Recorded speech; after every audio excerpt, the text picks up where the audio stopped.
Hello, BookTube. I was watching a video by Mark at Riches and Reads where he got a Father's Day present early. He got a nice, beautiful box set of DC Comics graphic novels to continue to bring him up to speed on comics so that he can start to read up on a genre that he used to like once upon a time. And that video reminded me that I completely forgot to do a comics video on Wednesday of my own. And that, despite the fact that there were two new releases on Wednesday that I did read, I don't usually buy single issue new releases. I got a couple of electronic downloads of two new first issues that intrigued me enough to read them. Didn't read anything else, and there were no graphic novels that I was interested in buying. That's what I usually do at my LCS, my local comic shop. I go and I buy the week's latest graphic novel, a collection of something older that I remember liking. I didn't do that this week, and I also didn't stir out of doors, so I didn't go to the shop itself, and the combination of those two things made me completely forget. But I wanted to talk about it, so here's Wednesday Comics on Sunday. And the two issues had a lot in common. There was one each from each of the two major superhero publishers, Marvel Comics and DC Comics. Marvel Comics is the home of Spider-Man and the X-Men, and DC Comics is the home of Superman and Wonder Woman and Batman. And both of the comics were first issues, and both of the first issues involved great big guys who typically use hammers and who have helmets with wings on them. And I was looking around online for something to relieve the tedium of simply you staring at my 1782 Smallpox scars. And it was the hardest thing in the world to find images that I could download and use to show you what these are. The first issues were Hawkman #1 from DC Comics and Thor #1 from Marvel Comics. And I was waiting for them to download, for whether it was my internet connection or the sites themselves, but one reason or another, they were taking forever. And I was saying to myself, when they were just creeping along, I was saying to myself, in the time it's taking to download this, you could draw these characters yourself and not worry about it. So I did that. And so the first one we're going to talk about is Hawkman. This is Hawkman. And he is a DC Comics character of venerable heritage. He's been around forever. And the problem with Hawkman is that he has two origin stories. There are two versions of Hawkman. That's a big problem, especially when the origin stories aren't reconcilable.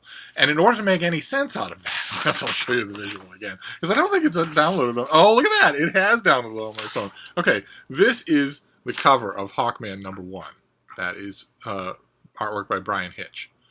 And in order to ground you a little in the story of Hawkman, I need to give you a little tedious background, and that is that DC Comics' signature characters have been around for a very long time. Superman, Batman, Wonder Woman, The Flash, Green Lantern, Hawkman, Aquaman, the Atom. And they had many, many adventures in the World War II and immediately post-World War II era, and then time passed, and then a couple of new hands got on board, and DC Comics decided to upgrade virtually all of their second-tier characters, and even one first-tier character. They decided to upgrade their characters. This was a long time ago, decades and decades ago, long before anyone thought that there would be many adult comic book fans, and long before anyone thought that they'd be hell to pay for revamping what is now known as continuity. Instead, it was just, well, so what? Yes, we're going to make a completely different Green Lantern. But we're just going to call it Green Lantern. We're just going to make it completely different. Some aspects of the basic story will be the same. Most of them will be different. So let's stick with Green Lantern just as an example for the moment. From Green Lantern's origin, back in the 40s, he was a big blonde guy named Alan Scott, and he wore a puffy shirt, and he had a huge green cape, and his ring and lantern were mystical. They were magical objects. But other than that, the concept that you might be familiar with was exactly the same. The ring produces green energy that he can shape into a giant boot, or a gun, or a couch, or a fan, or whatever he wants. And that Green Lantern and his lamentably stereotyped sidekick, Doiby, the cab driver, had all sorts of adventures. and they're a lot of fun to read. That Green Lantern had only one vulnerability. His ring would not work against anything made of wood. Don't even ask. And then that character fell into desuetude. Fell into abeyance. Nobody was buying that Green Lantern anymore. His book went out of print. And a little time passed, and then a couple of old seasoned hacks at DC thought, well, we have the rights to this character. Let's make a Green Lantern. Let's update. Let's make a Green Lantern for the Hep Now era, for the Hep Now era. And all of a sudden, there were new comics called Green Lantern about a guy with a ring that projects green energy, and everything else was different. Everything. The character was no longer Alan Scott. It was Hal Jordan, who was a test pilot. He had brown hair. He had a singlet leotard that was form-fitting, to say the least. And his ring still had only one vulnerability, but it wasn't to wood. It was to the color yellow.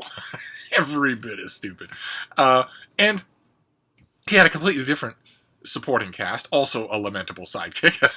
That's what this one was racial and not one of the 5 boroughs, but still, Doibu was gone, and in his place was a character. But also a strong female lead, Carol Ferris.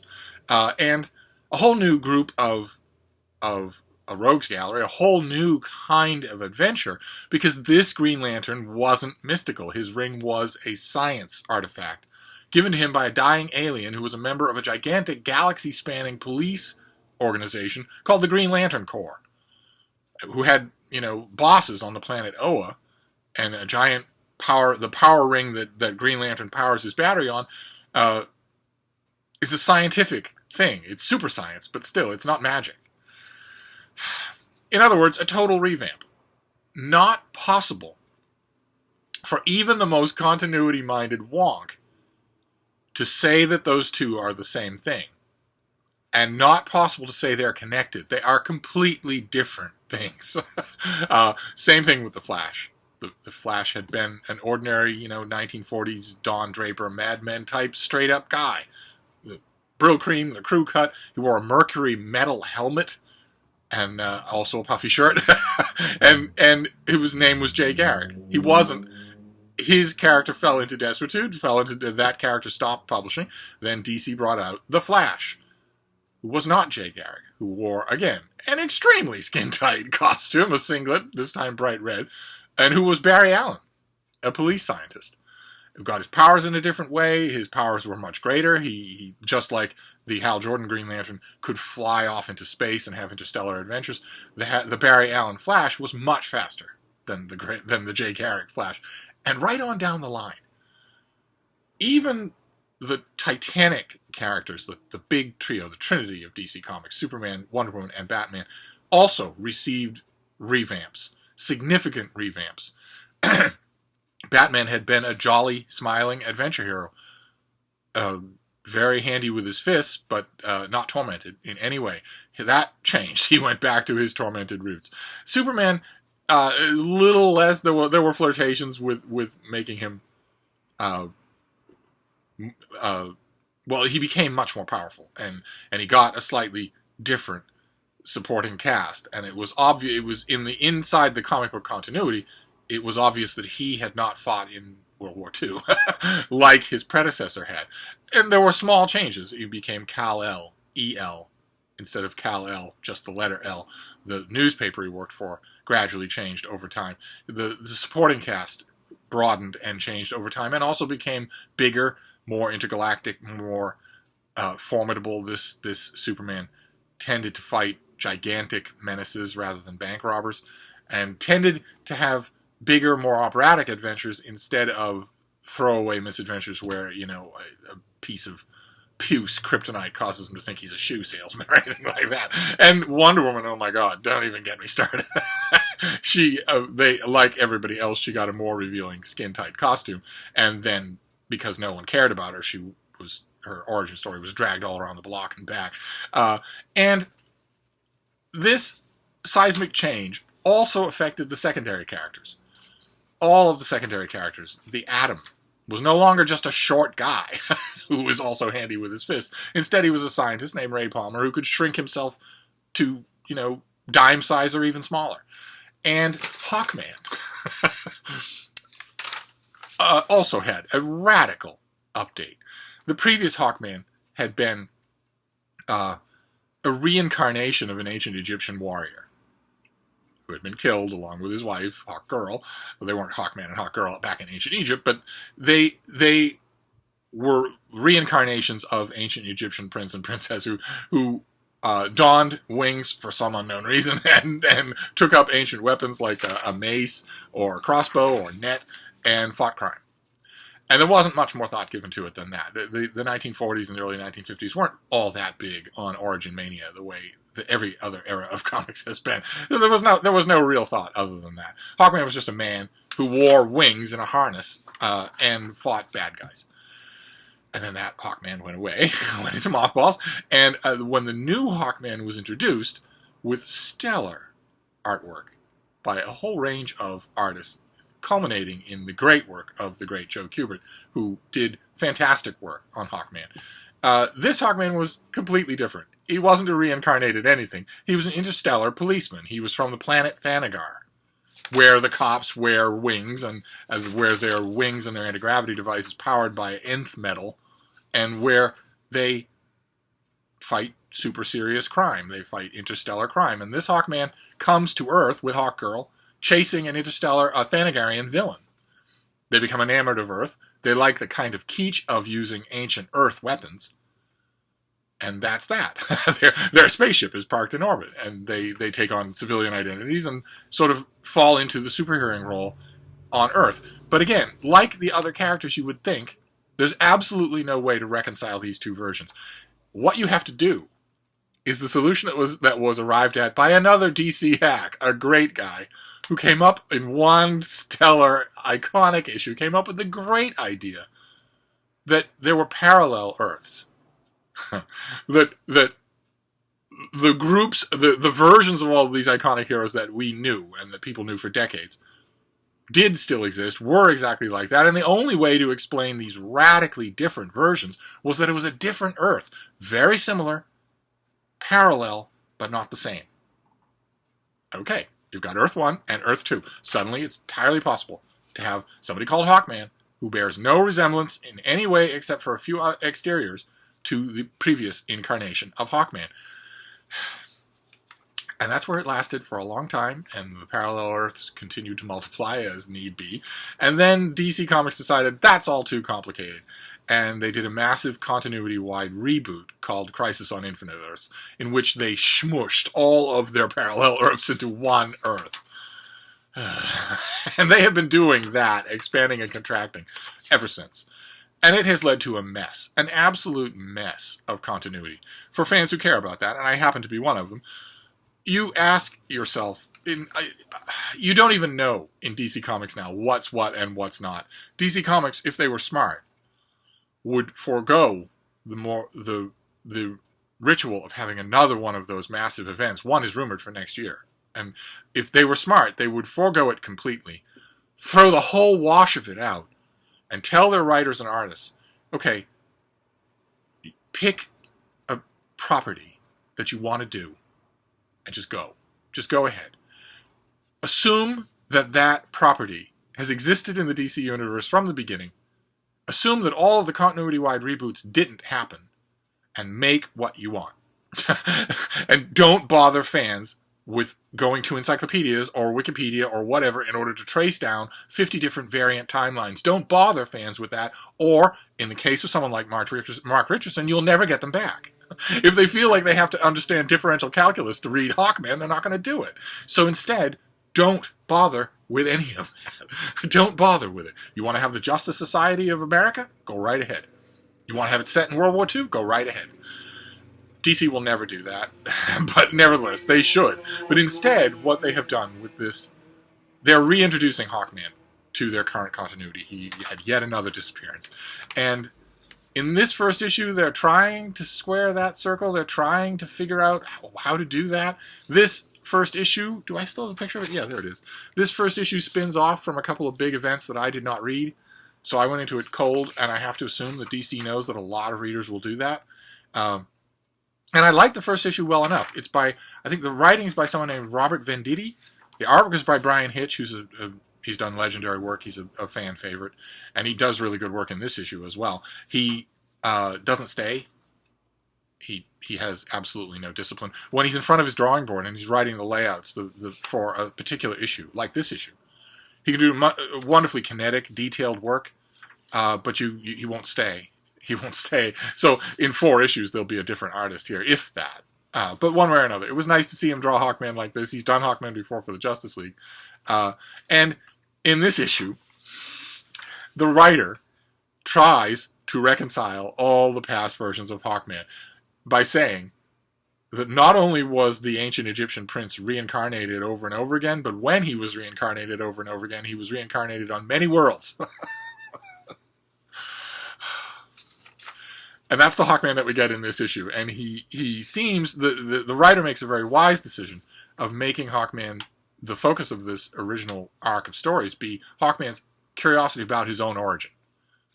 Okay, that's great. That's actually a really good choice. And the previous DC writer who tried really hard to make something out of Hawkman, Jeff Johns, who did a really good job before he started screwing up DC movies. He did a really good job on Hawkman, but it was still torturous.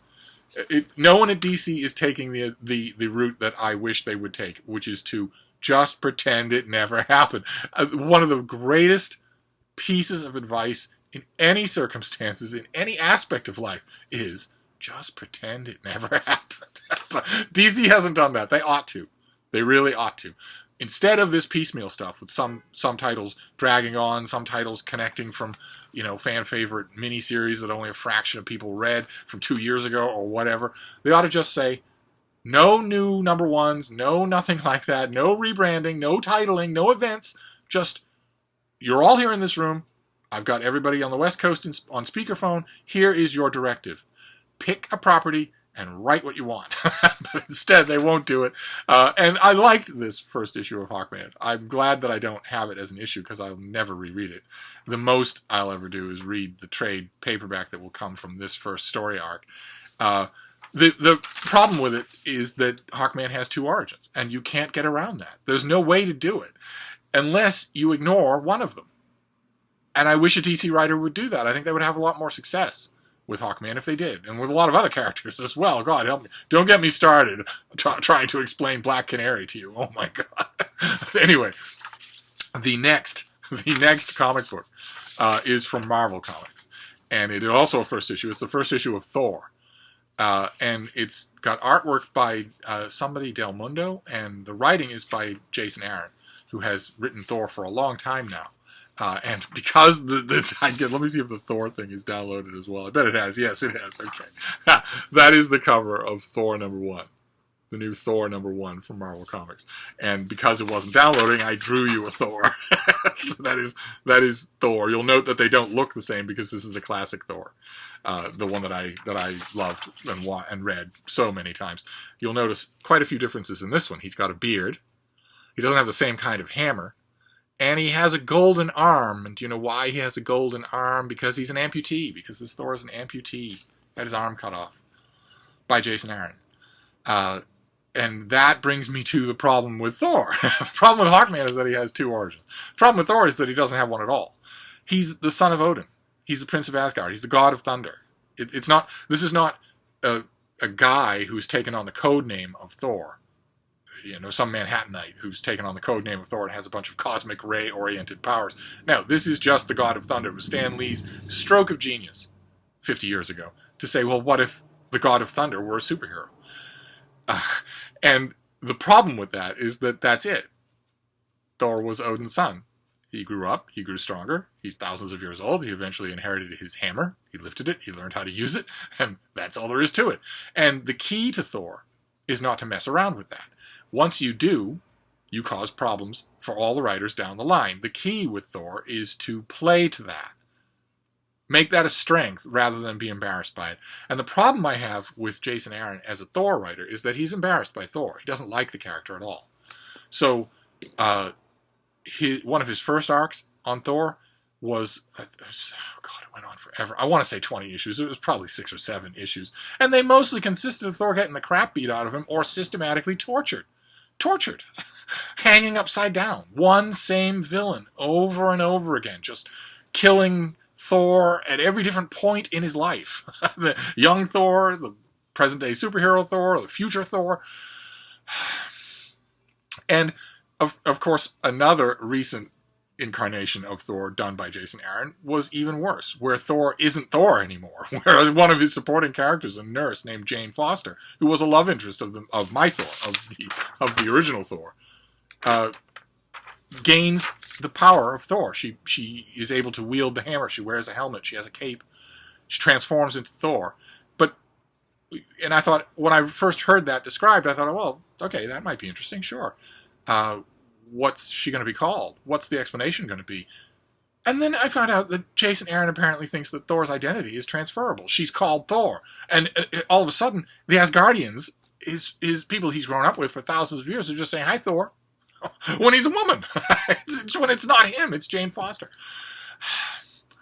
So Jason Aaron has started a new arc on Thor, the amputee, in which he's hunting around for various versions of his own hammer and other Asgardian artifacts. And the problem here is that you can't expect success if you introduce daily, cyclical, topical changes to a mythological immortal. You can do that to a normal superhero, but the strength of the character of Thor is to play to the mythological aspect. Even when he's fighting Earth villains, play to that aspect and the things will come out all right. It also helps if the writer has affection for the character. The greatest Thor writer of them all was Walt Simonson, and he had affection for the character. And although he had all sorts of highlights and puts Thor through the ringer in the long tenure of his long tenure on the character, he doesn't do fundamental changes. He doesn't chop off limbs. He doesn't torture someone for issue after issue after issue. He doesn't just mutatis mutandis change someone's identity and say, okay, well, you've got this guy over there. He used to be Thor. That's not his title. That's his birth name. He grew up with that name. You can't transfer that. You can transfer the power of holding the hammer. Jason Aaron does not have affection for this character. He has contempt for this character. And I feel certain that that's going to come out in this storyline. I feel certain that it is. I won't follow it because I've followed a couple of Jason Aaron Thor arcs and I'm always routinely disappointed. I loved the long Stan Lee Jack Kirby arc on Thor that originated the character. I absolutely loved it. Well, there's you comic geeks out there will say, Jack Kirby didn't draw Thor originally. No. Okay. Yeah. Most of the early Thor artwork was done by Stan Lee's brother, Larry Lieber. Jack Kirby and Stan Lee created a body of Thor work that is incredible. Just amazing. And has some incredible highlights. And I have read those issues a million times. The individual issues that I have in boxes are turning to powder. And the whole time that I was reading them, I was thinking, and then when it moved on to Roy Thomas and John Buscema and a bunch of other people, I was thinking, well, this is really good. All these new issues are really good, but nothing can ever equal Stan Lee and Jack Kirby on the character. And then Walt Simonson came along and did. And I loved it to pieces. But it was because it was traditional Thor. He presents for writers the same problems that Superman does over at DC, which is that he's effectively unbeatable. And if your response as a writer coming onto a title starring an unbeatable character is to chop off that character's arm, or torture that character into ignominy, or change that hand over that character's identity to someone else, while the original owner of the identity is called something else and wanders off into obscurity and belches beer, then you have failed as a writer. The same way that writers of Superman would come on and say, well, this guy's effectively unbeatable, so what I'm going to do is strip him of his powers permanently. If you were to do that, that would be a mark not of you registering how improbable and irrelevant the character is. It would instead be a mark of the limit of your writer abilities. And I have never read Jason Aaron on Thor when he was not displaying the limits of his imagination rather than the extent of it. So And this issue didn't do anything to discomfort me at all. This is not a recognizable Thor. He's not heroic. He's not intelligent. He's not noble, and neither are any of the other characters. And he's also not unbeatable, which is a version of the character that I don't want to read. You would think I might want to read it because that would make the drama heighter, but no. Thor is the god of thunder, the strongest of all the Norse gods. If you're an Earth villain, you're going to lose, unless he's in the hands of a writer who doesn't particularly like him. So, this is the long way of saying these two first issues didn't really wow me. I don't think either one of them was a particularly good first issue. Neither one of them, for instance, bothered to explain anything at all, which is, in any helpful way, there's a gesture in that direction with Hawkman. But it used to be that first issues either tantalized you with mysteries that they would immediately solve, or at least told you what was going on. And in neither one of these cases did that happen. So in both cases, I would strongly recommend finding any of the generous number of reprint volumes that are out there that will show you previous eras of these characters. There's even a big, if you want to splurge, there's a big $100 gigantic omnibus of the entire run of Walt Simonson on Thor that is well worth your time. The Jack Kirby and Stan Lee run, I think, will end up being in 2 volumes. But one way or another, there are paperbacks of both, and there are plenty of reprints of Hawkman as well. From all the different eras, he had a long run where there was a little bit of the artist was a little bit stiff. The storytelling was tremendously clever, but the artwork, there was a disastrous combination of a pretty good artist and a very stiff inker, which is really bad. And then you got Joe Kubert doing it, and those issues with the Spaceman Hawkman were wonderful.